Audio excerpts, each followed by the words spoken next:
True life is not fellowship, it's discipleship. It's not living, it's life. It's not religion, it's kingdom.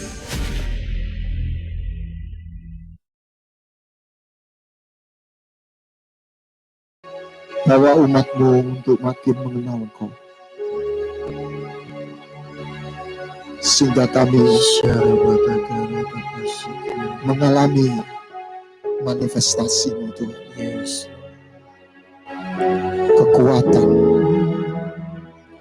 transformasi, kesembuhan, keberkatan, tapi juga kekudusan. Yes. Biarlah siang ini jangan Kau tahan kebaikan-Mu atas umat-Mu. Yes. Bukankah kami adalah umat-Mu yang Kau beli dengan darah putra-Mu? Bukan karena kami, karena Engkau menyayangi kami. Kami mau percaya yang menjadi pokok kepercayaan kami bukanlah kuasa-Mu lebih dulu, tapi kami mau percayakan kasih setia-Mu. Jikalau Engkau tidak menyayangkan anak-Mu,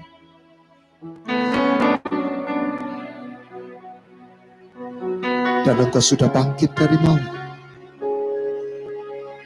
kami percaya di dalam kehendak. Ketika kami umat-Mu memanggil nama-Mu sesuai dengan janji-Mu, ada intervensi surga atas hidup kami, sehingga kami menjadi berbeda karena kami menyembah Allah yang berbeda. Tuhan, sekali lagi jangan Kau tahan kebaikan-Mu. Jika ada yang hadir ataupun yang mengikuti online, hatinya galau dalam satu tekanan, Bapa tumpangkan tangan-Mu atas setiap mereka. Kunjungi mereka, sapa kami semua. Biarlah kami mendengar nama kami dipanggil, dan kami tahu Engkau tidak membiarkan. Tahu apa artinya menjadi manusia. Engkau telah dicobai.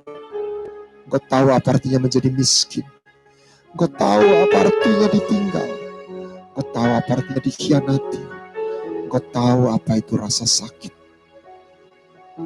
Dan Engkau telah memenangkan semuanya itu. Dan Engkau menjadi imam besar buat kami, yang peduli dan belas kasihan. Yang Kau butuhkan adalah iman percaya di dalam diri kami. Biarlah Engkau menemukan iman percaya itu, sehingga Engkau memiliki pijakan untuk menyatakan apa yang sudah Kau sediakan buat kami. Terima kasih Bapa. Naungi kami. Biarlah kami tinggal terus dan berendam di dalam hadirat-Mu, seperti energi listrik yang masuk dan menjus. Demikian Engkau menjudge roh kami, jiwa kami, tapi juga tubuh kami.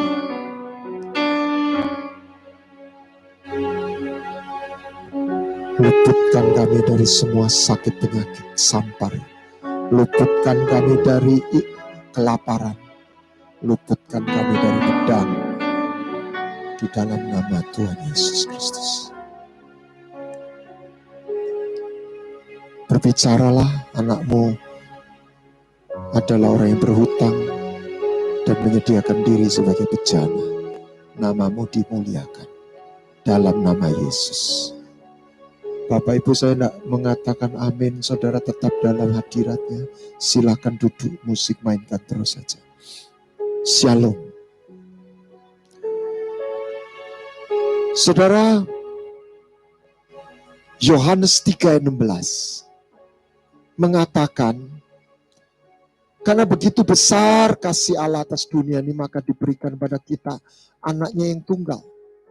Sebenarnya kata yang benar adalah the only begotten son.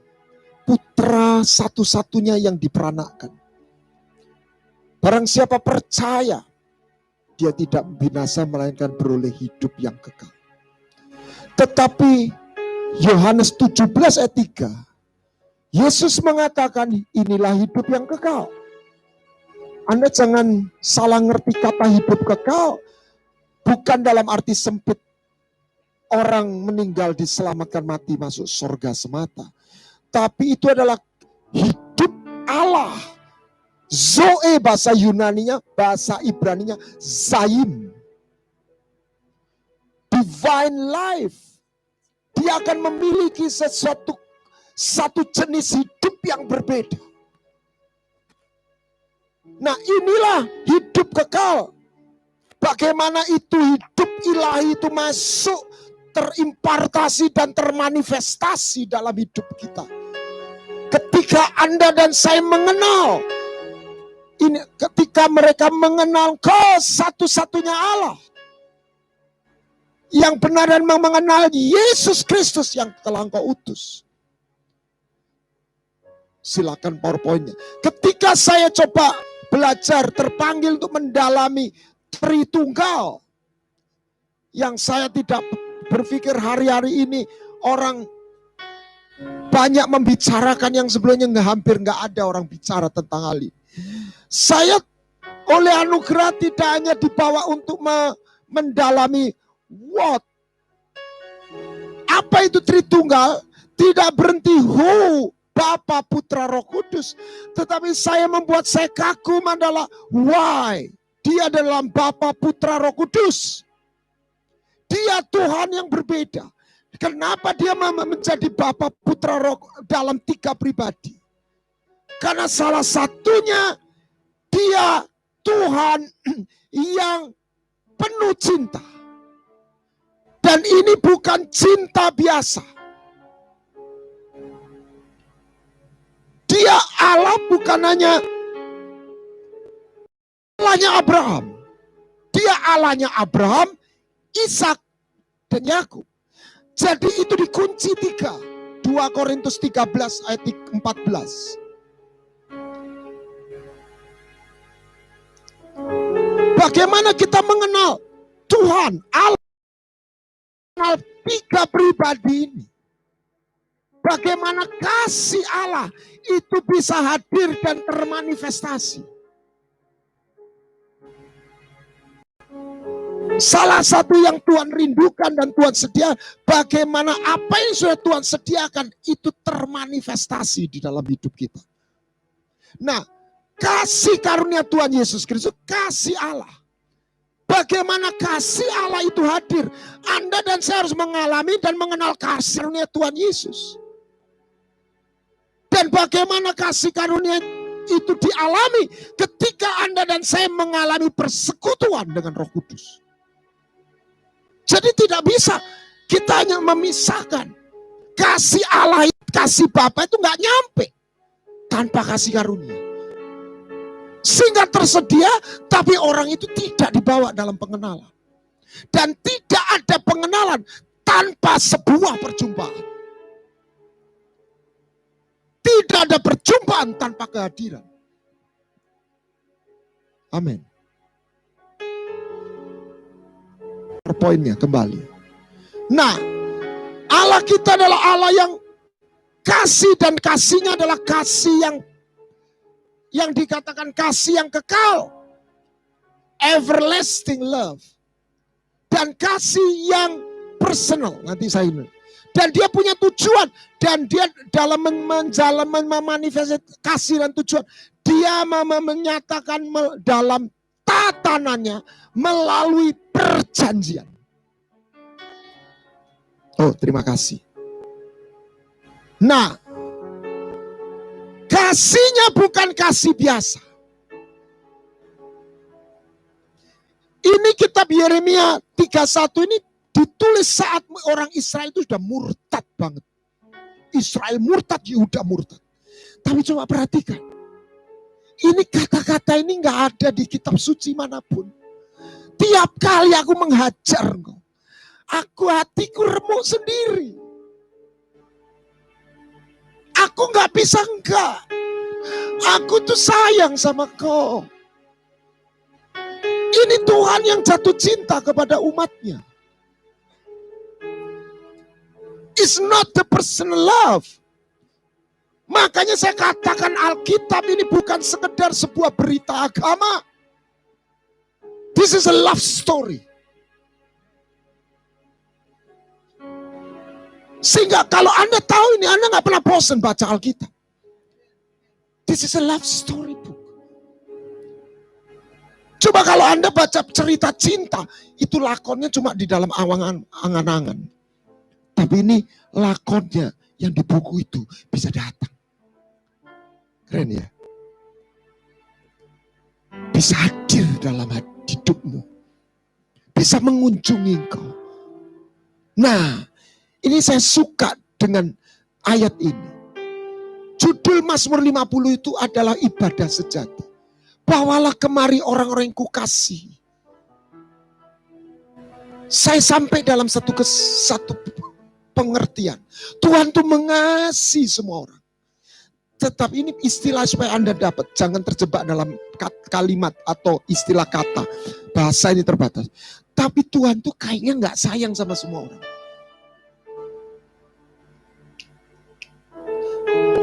Anda yang bisa percaya Yesus. Anda yang terima Tuhan dan lahir baru. Ini gak bicara dia mengasihi. Dia tuh kasih. Bukan hanya mengasihi. Dia mengasihi setiap ciptaan. Amin. Tapi dia berkata, bawalah kemari orang yang kukasih. Kalau saya terjemahkan, yang kusayangi. Dia Tuhan yang mengikat perjanjian. Di situ bedanya Ishak dengan Ismail. Makanya, oh saya nyembah Allah yang sama Abraham. No, Allah Abraham, Ishak, Yakub. Kau harus kenal.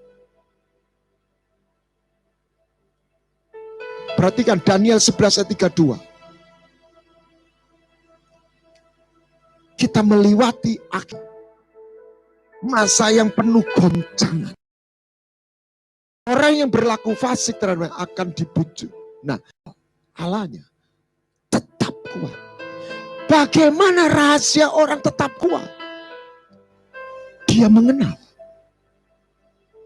Dan Tuhan Elohim yang Anda sembah itu Elohim yang berbeda. Dia Tuhan yang mengikat perjanjian kembali. Saya punya istilah, dia Tuhan yang ngajak jadian. Karena dia jatuh cinta. Karena melalui perjanjian. Karena melalui perjanjian. Mana? Dua orang boleh masuk dalam keintiman. Amin. Kan selalu ditutup. Mulai hari ini. Misalnya namanya siapa? Ya, Yunis. Mulai hari ini Yunis statusnya menjadi Nyonya Lukas. By covenant. Bagaimana Anda dan saya menerima status yang baru? Melalui perjanjian. Bagaimana seorang bisa menerima warisan? Hanya menerima melalui perjanjian. Bukan upah. He is a God of covenant. Karena hanya melalui covenant dia bisa memanggil kita, mengajak kita kepada intimacy. Hanya melalui perjanjian dia bisa mewariskan, bukan hanya memberkati. Dan ketika Abraham meminta Ismail, di situ titik bedanya. Ismail aku berkati, tapi perjanjianku hanya kepada Ishak. Anda harus mengerti perjanjian.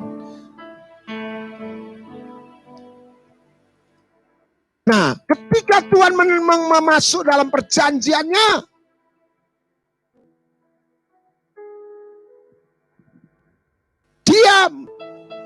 dia harus menggenapi tatanannya. Dia sendiri harus menyerahkan dirinya. Nih, mana ini? Ketika dua orang mengikat perjanjian, dua-duanya harus bersedia menyerahkan tubuh dan hidupnya. Amin. Di situ manifestasi perjanjian itu terjadi. Jangan berhenti pada percaya. Kita harus percaya. Tapi kita dipanggil, jangan berhenti pada pengampunan. Itu sesuatu yang satu yang hadiah yang luar biasa. Tapi jangan berhenti di situ. Masuk dalam perjanjian. Karena pengenalan hanya terjadi melalui perjanjian. Dia Tuhan yang mengikat perjanjian. Nah, ketika dia mengikat perjanjian dengan Abraham diminta untuk membangun mezbah dan ada korban. Tengah malam ada suluh berapi. Siapa? Tuhan. Melewati potongan korban. Karena memang dalam zaman Abraham orang yang mengikat perjanjian masing-masing melangkai korban sembelihan itu. Jadi ketika itu cara orang Yahudi, orang Timur Tengah di sana. Jadi ketika api itu melewati, artinya Tuhan itu melangkai korban. Artinya saya bersedia menjadi korban. Itu konsekuensinya Tuhan.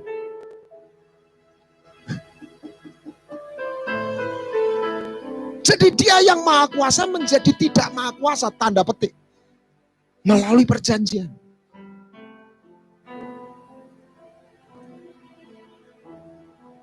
Dia yang bebas menjadi terikat oleh perjanjian. Karena dia bersumpah. Dan dia tidak bisa mengingkari dirinya. Dia nggak mungkin bohong. Amin. Anda harus tahu Tuhan kita ini beda. Berikutnya. Nah, setelah melewati itu, pada hari itulah Tuhan mengadakan perjanjian dengan Abraham. Dan di situ Abraham menerima satu huruf dari Yud He Wah He. Jadi Abraham jadi Abraham. Masuk Yunis menjadi Nyonya Lukas. Nama Lukas masuk. Amin. Akibatnya apa? Keyboardnya Lukas jadi milik Yunis. Nggak usah royoan. This is a power of covenant. Makanya doanya orang tokoh iman selalu begini. Nggak cuma ngotot. Tuhan ingatlah akan perjanjian. Anda harus pintar caranya ngomong sama Tuhan. Jangan datang seperti pengemis. Amin. Berikutnya. Nah. Melalui karena perjanjian. Maka dia menyelamatkan. Tuhan berkata. Aku yang menebus kau. Aku juru selamatmu. Tidak ada juru selamat selain aku. Tetapi bagaimana dia menyelamatkan? Makanya Tuhan berkata begini. Mana yang lebih mudah atau lebih suka?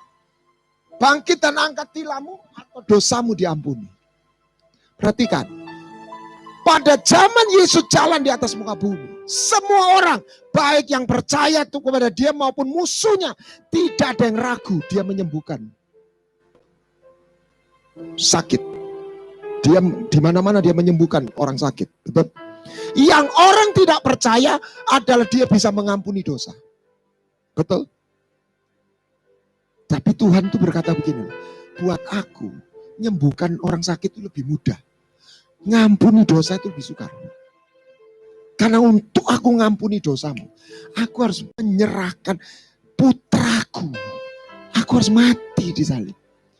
Kalau gereja sekarang kebalik. Semua percaya. Kalau doa minta ampun diampuni. Tapi kayaknya rodok kurang percaya. Kalau doa kesembuhan, apa bisa sembuh benar-benar? Kebalik. Mari kita punya dua-duanya. Ayo, siapa yang pernah dosa terus minta ampun, setelah minta ampun lego gitu? Enggak angkat tangan, enggak pernah dosa. Aku loh salah, aduh Tuhan ampun ya aku, salah Tuhan ampun. Terus ada damai sejahtera, ya sudah gitu ya. Kok bisa nerima itu? Iman. Sebetulnya seperti iman seperti itulah cara kita menerima kesembuhan. Nanti kita akan sampai di situ. Terus. Jadi dia seorang anak telah lahir. Dan dia lahir untuk dikorbankan. Tahu kenapa dia meminta Ishak jadikan korban bakaran? Supaya melalui itu Abraham tidak hanya mengerti setengah pengajaran. Abraham bisa merasakan sakitnya seorang ayah mengorbankan anaknya. Pemahaman inilah yang akan membangkitkan Anda dan saya. Apa yang saya namakan iman GR. Satu, dia itu jatuh cinta. Dia sayang sama kita. Saya nggak ingin kata mana yang benar. Saya hanya ingin memakai satu kata yang Anda bisa nangkep. Sebab kata kasih itu akhirnya karena terlalu banyak dipakai. Kita, ya kasih ya Tuhan, ya kasih. Kenapa dia mati? Ya dia karena baik, ya dia mau mati. No. Dia mati untuk orang yang dikasihnya. Semua orang yang dipanggilnya, yang ditetapkan. Amin. Berikutnya, penasehat ajaib, Allah yang perkasa,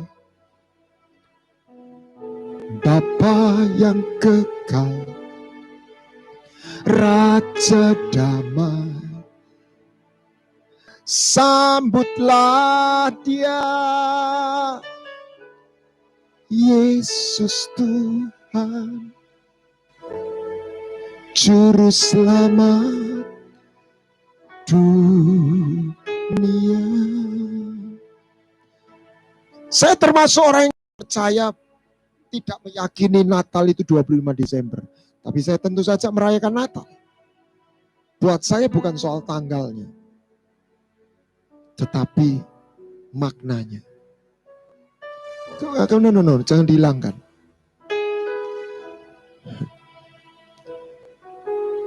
Ketika saya bulan Desember dengar lagu Natal, hati saya itu orang Jawa bilang maknyes gitu.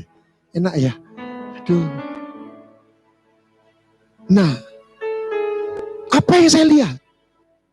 Tuhan yang melawat. Perhatikan. Karena dia jatuh cinta, dia rela untuk menyelamatkan dan menebus dan dengan sebuah harga. Karena dia falling in love. It's not common love. Karena dia jatuh cinta, dia kepingin ketemu. Coba ini logika aja. Mana ada orang sayang jatuh cinta, itu gak kepingin ketemu. Anak muda. Agama yang lain, Tuhan itu tidak bisa ditemui. Dan sepertinya dia juga gak kepingin ketemu. Kenapa dia membebaskan bangsa Israel? Mari nanti ke sini. Nih. Wah, sudah saya ngomong aja. Orang selalu berpikir karena dia menyelamatkan. Ya, compassion. Tapi baca Keluaran 29, 45, 46. Aku membawa keluar, aku Tuhan Yahweh Elohim yang membawa engkau keluar dari Mesir supaya aku tinggal. Supaya aku bisa bersama. Amin. Bahasa Inggrisnya kelihatan, bahasa Indonesianya lain terjemahnya. What is the man that you are mindful? Saya dan istri saya baru-baru ini ke Bandung. Dan memang jalan tol merubah perjalanan. Kalau saya bayangkan naik mobil ke Bandung itu belum apa-apa udah capek dulu zaman dulu. Tapi saya sungguh menikmati. Mampir di Pekalongan gitu ya. Nah, kita jatahnya itu sebenarnya Kamis pulang. Dan kita punya cucu. Nah, saya pulang Rebu jam 1 siang selesai itu acara pernikahan teman dekat tim dari Voice of Life. Pulangnya kita nggak berhenti, langsung. Karena istri saya bilang, nanti yang jaga siapa ini, sudah ini. Nanti ini. Jadi kepingin ketemu pulang. Saya langsung jadi dor. Itu natur dari kasih. Amin. Ketika kau sayang sama seseorang, kau ingin ketemu. Tuhan itu kepingin ketemu. Tuhan tuh, what is the man that you are mindful? Apa itu mindful? Mikiri. Saya punya mama mertua yang orangnya apa ya? Dia punya anak paling kecil ke-7. Laki sekarang sudah di Amerika. Itu kalau belum pulang dia selalu tunggu. Suka kepikiran. Itu betul-betul orang yang masuk surga benar. Kenapa? Meninggalnya baca Alkitab. Dari rumah saya baca Alkitab, tunggu itu. Tengah malam tiba-tiba sudah meninggal. Setelah dia baca Alkitab dan menyembah Tuhan. Nah, dia bersama kami dan anak saya yang bungsu itu diasuh dia, Jeremy yang sekarang di Amerika. Dan saya godai, anaknya mama itu ada 8, anak yang ke-8 itu Jeremy, cucunya. Sampai kakak saya itu, kokonya itu cemburu. Itu mak itu sama JJ itu kayak anaknya, nggak boleh mah gitu. Anak saya yang sulung tuh family man. Dulu waktu kecil maksud saya. Jadi kalau anak saya yang kedua itu sekolah, belum pulang, ditunggu. Keluar, kok belum pulang? Kepingin ketemu. Bahasa Jawanya apa? Kangen. That you are mine. Terus kalau kangen, the son of man that you visit. Lihat ini aja. Nah ini tadi. Ini yang membuat saudara kita yang di luar Kristus itu gagal paham. Tuhan kok nangis? Tuhan kok melas? Yerusalem, Yerusalem, engkau itu membunuh nabi. Nah, ini bukan baik loh. Bunuh. Ini udah dibunuh loh nabinya. Yang terakhir puncaknya apa? Putranya dibunuh. Berkali-kali aku rindu ngumpulkan kau. Seperti induk ayam. Tuhan tuh loh memisalkan diri sampai seperti induk ayam. Tapi engkau gak mau. Saya tuh ngelihat begini. Permisi, that's crazy man. Tuhan kau itu sampai seperti itu. Dia melawan. Jadi buat saya Natal sih, dia melawat. Yesus berkata Yerusalem, engkau gak ngerti saat Allah melawat engkau. Betul? Di Lukas pasal berapa itu? Bagaimana Tuhan menjumpai Abraham? Lihat. 3 orang datang di depannya dan yang luar biasa. Abraham tahu, langsung sujud. Lihat. Langsung buat kare sapi. Dihidangkan makan dan orang itu mereka apa? Jadi Allah kita ini suka disuguhi makan. Dan suka ngajak makan. Ingat di Danau Galilea dia bakar ikan petrus, ikan niso dan bahasa Inggrisnya dine. Ada kata break, ada kata dinner. Saya masih belum ketemu lunchnya. Satu hari saya pasti dapat. Dia Tuhan yang, kenapa makan? Karena makan itu gambaran covenant, perjanjian. Dia Tuhan yang mengunjungi. Beda. Saya dijamah pertama kali. Karena saya mengalah. Dan waktu dia hadir pertama kali, saya dalam hidup saya bingung, saya nggak tahu. Ini apa? Tapi seperti satu aliran air. Karena ketika dia kunjungi kita, dia nggak datang dengan tangan kosong. Amin. Ada sesuatu dalam kemurahannya, kebaikannya itu mengalir di dalam hidupmu. Diam di tengah-tengah orang Israel. Aku Tuhan Allah yang membawa mereka keluar. Supaya apa? I may dwell among them. Bahkan sampai lihat tabernakel Allah, kemah Allah ada di tengah-tengah mereka. Anda pikir Tuhan itu hanya di sorga. Dia mau bikin villa di bumi. Itu merubah eskatologi saya. Makanya manusia itu bukan hanya roh jiwa tubuh. Anda harus ngerti tatanan Tuhan dan tubuh. Halo. Bukan hanya roh. Tuhan itu, untuk mengenal Tuhan, perhatikan. Bapa, Putra, Roh Kudus. Nggak bisa Bapa toh. Nggak bisa mengenal Yesus itu anak Allah toh. Anak Allah dan anak manusia. Saya baru mendapat begini. Kenapa 1 Korintus 8 ayat 6? Hanya ada satu-satunya Allah. Yang dari mana segala sesuatu berasal. 1 Korintus 8 ayat 6. Ada satu Allah saja Bapa. Dan ada satu Tuhan. Begini. Untuk mengenal Allah yang benar, Anda harus mengenal Allah dan Tuhan. Begini. Seorang bisa menyembah secara ritual banyak Allah. Halo. Tetapi dia nggak bisa mengabdi kepada banyak Allah. Dia hanya bisa mengabdi kepada satu Tuhan. Sehingga mengenal Allah, kita mengenal Godship and Lordship in one. Kita nggak jadikan dia hanya dewa. He's not just God, He is Lord. What is Lord?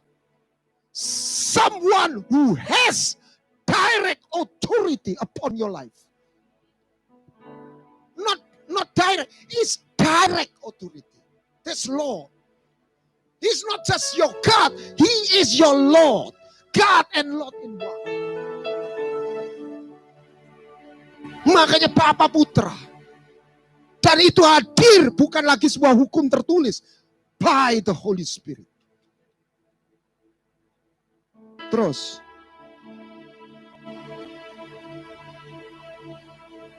Yang berikutnya. Dia Tuhan yang menyembuhkan. Seperti tadi kan. Kita harus belajar. Saya nggak katakan orang sakit dosa.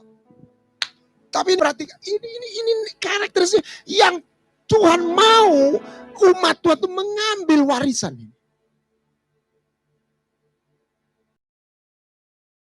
Saya bersaksi, saya beberapa kali mengalami disembuhkan waktu perjamuan kudus. Tapi hati-hati jangan menganggap perjamuan kudus jimat. Loh. Ini media, satu poin kontak. Sama seperti air baptisan kan bukan air sakti. Tapi iman, poin kontak dengan Tuhan. Nah, saya punya pengalaman begini.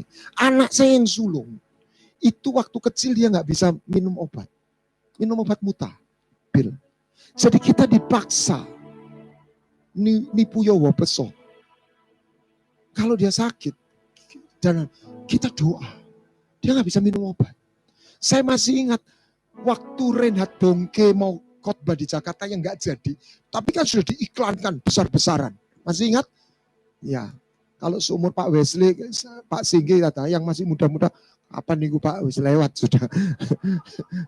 Enggak pernah nemui ya. Nah, anak saya lagi demam, ikut nonton iklan. Bukan KKR-nya. Saya ikut, wah, kecil, kita dulu rumah kecil, TV kecil. Tiba-tiba dia nyeletuk, aku sudah sembuh. Selesai lihat iklan itu beban, aku sembuh. Yang benar, saya pegang dahinya, iya, panasnya turun. Kita ngalami halnya, ya kita belajar iman itu kan sakit pilek dulu ya toh. Amin. Halo, masuk angin. Tapi dia, coba kita lihat petanya. Waktu dia dimarah, aku Tuhan yang menyembuhkan. Orang seberang lu tahu. Kalau ke KKR, bahkan di KKR, boleh aneh tapi nyata. Yang banyak disembuhkan, itu saudara seberang. Karena jangan-jangan dia lebih percaya Nabi Isa itu menyembuhkan daripada kita. Kita sudah bagus percayakan pengampunan dosa, harus ditambah kesembuhan. Kita bisa mengalami kesembuhan melalui pelayanan karunia kesembuhan. Tapi Anda bisa sembuh melalui iman dari firman. Anda nggak harus punya karunia kesembuhan. Saya dalam pelayanan yang Tuhan beri, percayakan. Saya bukan khusus penginjil. Saya melihat beberapa kali orang disembuhkan. Tapi saya nggak merasa saya punya karunia kesembuhan. Tapi saya mau masuk melalui peta tatanan firman. Saya mendoakan kelepasan, saya nggak mau otot-ototan sama setan. Saya mau main firman. It is written. Saya mau jadi pengacara. Ini loh hukumnya. Kau lihat tuh, saya bentak iblisnya. Kau lihat 2000 tahun yang lalu, lintas waktu. Kau lihat di atas kayu salib. Udah lihat, saya bilang gitu. Ngomong sama setan jangan ramah-ramah. Saya waktu di Australia, orang bingung. Soalnya waktu, suaranya jadi gede seperti film Exorcist itu. Kau lihat itu, darah itu mengalir dan membeli orang ini. Kau lihat, kau dengar, ini sudah dibayar. Lunas, sekarang out kamu. Keluar benar. Iblis itu harus jalan dua. Gini, hukumnya, cenglinya, sama kuasanya. Main kuasa, enggak ada hukumnya. Anda tahu itu kelompok-kelompok yang radikal. Itu kalau hukumnya, ini melanggar ini enggak cocok. Lihat. Tapi hukum saja juga kurang ajar. Jadi dua, kebenaran dan kuasa. Gabungkan itu. Yes! Amin. Kau lihat, kau dengar, kau sekarang kau keluar. Saya bilang gitu. Jadi kita seperti pengacara.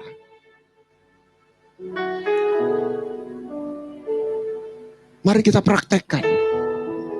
Amin. Terus. Dia Tuhan yang menyembuhkan.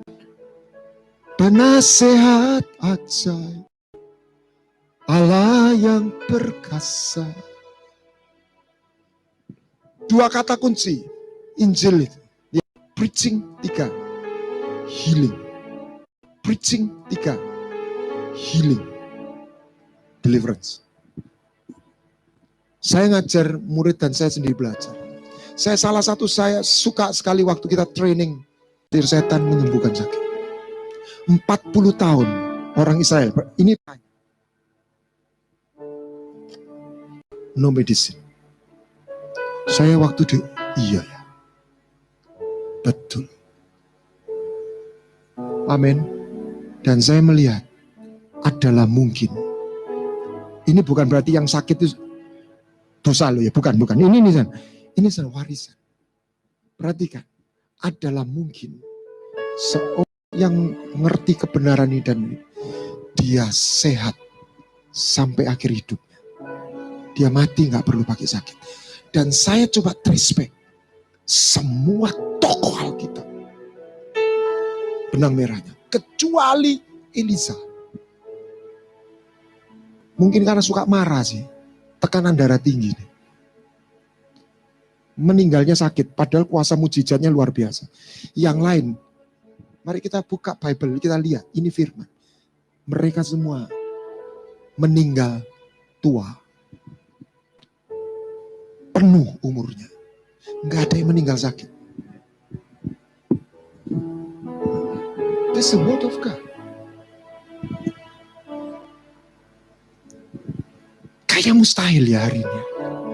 Tapi Alkitab menceritakan seperti itu. Daud tuh meninggal, lemah tubuhnya. Abraham penuh usianya. Amin. He is the God that healed you. Jehovah Rabbah. Terus. Pasti khotbah saya nggak selesai. Terlalu banyak. Nah, dia raja. Dia bukan Allah saja. Dia raja. Dia punya kerajaan. Dan dia raja yang seorang jenderal yang perang. Saya pernah dapat cerita merinding. Dia hamba Tuhan Pak Arifin ketemu salah satu jenderal Israel, mantannya sudah pensiun di Singapura. Dia cerita dia waktu jadi mungkin sersan atau letnan, kepepet tanknya Surya dan udah ngepung dia. Tiba-tiba berhenti nembak. Dan dia sempat ketemu pemimpin pasukan itu sekian tahun kemudian karena sudah berdamai. Kenapa engkau berhenti menyerang itu? Itu udah tinggal selang sedepa. Kayak Daud sudah dikepung Saul gitu. Saya melihat sosok gede. Dan menuding saya. Don't kill my people katanya. This Michael. Ada seorang yang ketemu jenderal Mesir. Kenapa negaramu damai? Wah, kalau bahasa Cinanya gua buat lah. Saya perang sama Israel itu nggak perang sama Israel. Kita ini ketemu satu kekuatan yang nggak kelihatan. Buat deh.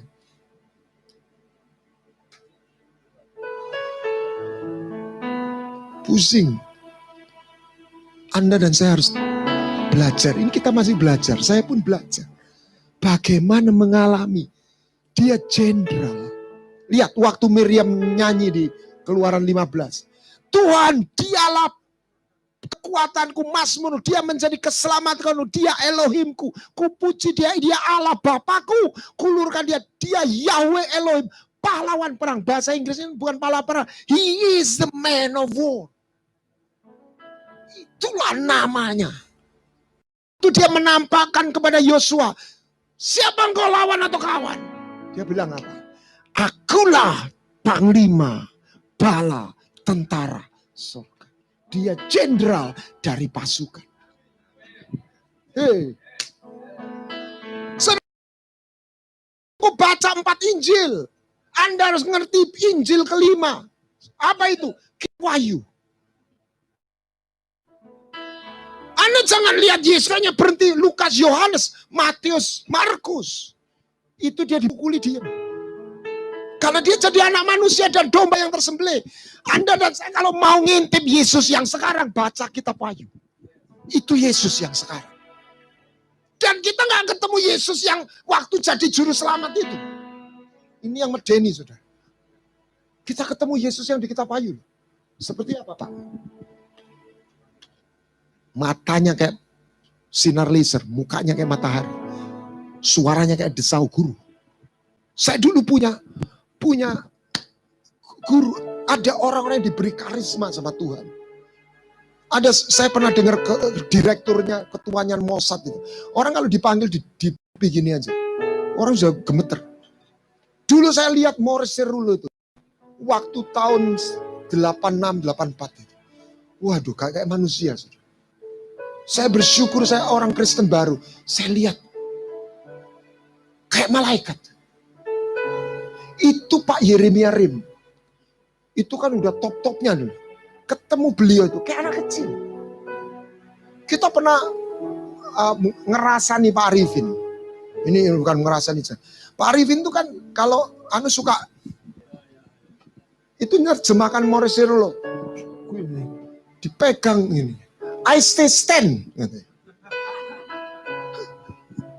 Kata waktu dia datang 83 atau 84, itu bukunya ditahan di imigrasi atau beliau datang, didatangi petugas imigrasi, didatangi itu ngereweli.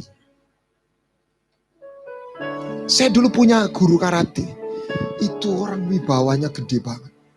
Itu yang kita yang murid itu yang melatih itu, waduh jagoan. Ketemu dia itu saya nggak berani apa. Kudu. Saudara, kalau Anda ngerti ini, wah kita kagum melihat Benny Hinn.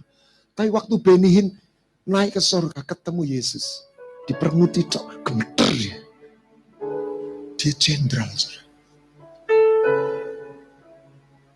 Jenderal yang kalau sampai umatnya disakiti dia bisa marah.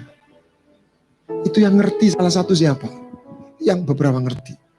Daud, Hizkia. Hizkia itu pinter, itu loh kita doanya mesti pinter. Hizkia itu enggak Tuhan tolong.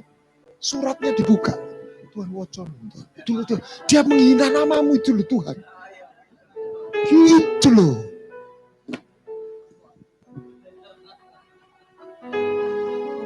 Tuhan bilang bener kamu ya. Bener. Oke, gua utus satu malaikat. Di obrak-abrik Sanherib itu. Satu doang. Amin. Makanya menarik, Anda tahu nggak? Angkatan bersenjatanya Israel itu nggak ada jenderal. Paling tinggi itu Maijen atau Letjen. Secara profetik mereka tuh, Anda tahu nggak? Di Israel nggak ada jenderal. Nggak tahu. Cuma Maijen atau Letjen itu udah paling top. Karena secara profetik mereka mempercayai jenderal itu cuma satu, Mesias. Anda harus lihat Tuhan itu dia Bapa. Nah ini, nggak ada Allah yang mau jadi Bapa. Enak aja kok budakku. Tapi Allah kita berkata, Israel anakku, gereja anakku. Dan dia jenderal yang berperang. Coba perhatikan. Israel nggak ada jenderal, bintang aja nggak ada, bintang 3 atau bintang 2. Serius, saya waktu dengar, wah, boleh juga ini.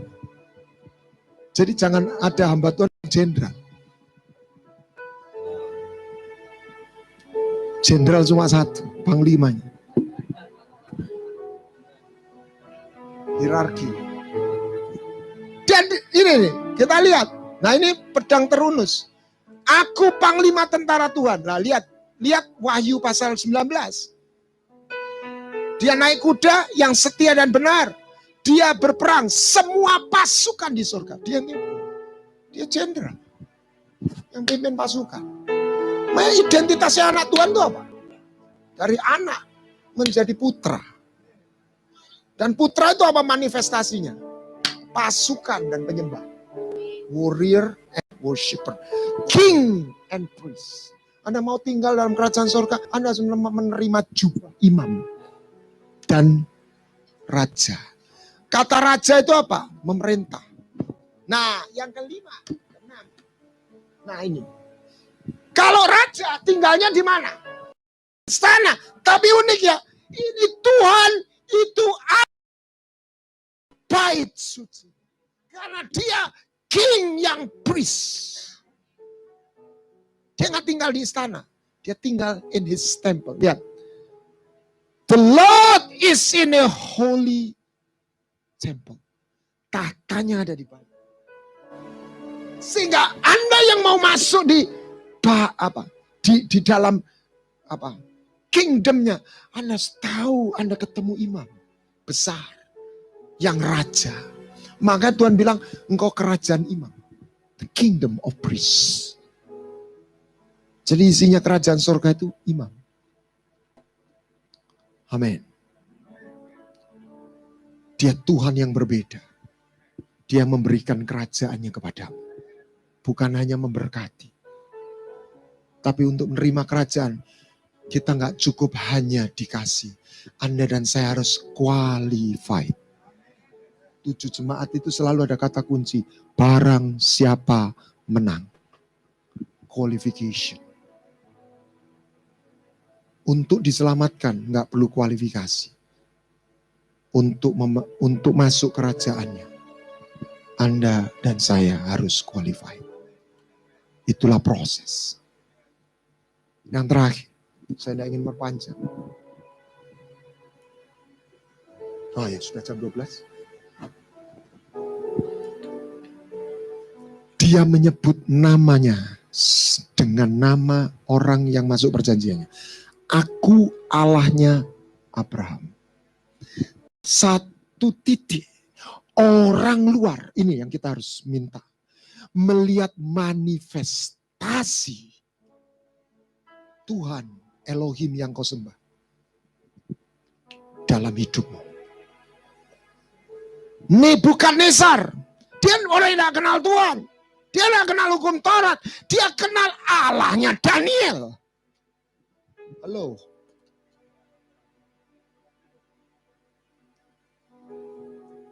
Bagaimana disingkapkan mimpinya. Waktu Sadra masih Abednego, Mesah dan Abednego masuk dapur api dan tidak dia sujud menyembah. Setiap orang harus menghormati Allahnya Sadra, Mesah, Abednego. Jadi bukan lagi Allahnya, oh kamu orang Kristen, bukan. Sampai orang itu lihat sesuatu yang Allahmu itu beda. Aku bisa melihat Fir'aun, Potifar melihat Yusuf. Dia nggak kenal Allah, tapi dia lihat manifestasi Tuhan, kehadiran Tuhan dalam hidup tokoh iman itu. Dan biarlah itu menjadi kerinduan. Supaya kehadiran Tuhan, penyertaan Tuhan itu termanifestasi dalam hidup kita.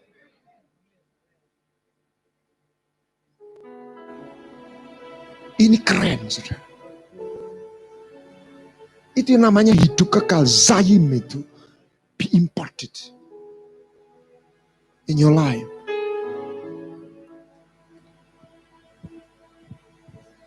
Saya baru mengadakan seminar menemukan jubah yang hilang. Saya dapat dari kata Ibrani dari kitab dari itu dia kehilangan sedikit ya. Jadi kehilangan pakai dia telanjang. Tapi saya dapatkan Adam itu sebelum berdosa dia mengenakan pakaian cahaya, light. Bahasa aslinya tuh or. Dan kata kulit, muka yang bercahaya kulit dari kulit binatang itu or sama. Cuma terus Tuhan itu dalam Mazmur 104 ayat 2, dia mengenakan cloth, mengenakan cahaya seperti pakaian. Jadi Adam kan serupa dengan Tuhan. Ya toh? Jadi saya percaya seperti Tuhan. Adam itu punya pakaian kemuliaan. Nah itu kata or kulit sama kata cahaya itu light itu sama. Di kata Ibrani. Cuma beda huruf depannya yang silent, huruf silent. Satunya ayin, vav, resh, satunya alep, itu yang light itu alep, vav, resh. Satunya ayin. Ucapannya sama. Dan menurut cara berpikir penafsiran Rabi Yahudi, sastra Ibrani, itu artinya sama.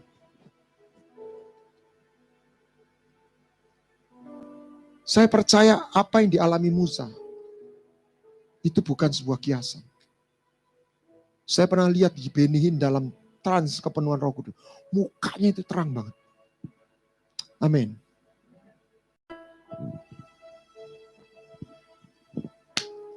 Kalau virus kena UV mati semua. Kalau Anda dalam kepenuhan itu. Tapi memang susah kan jaga kepenuhan itu yang susah ya. Saya bisa menyadari. Tapi kalau Anda dalam kepenuhan, itu yang terjadi. Setan ora doyan, demit orang delit itu. Evil cannot touch you. Kita bertumbuh level to level.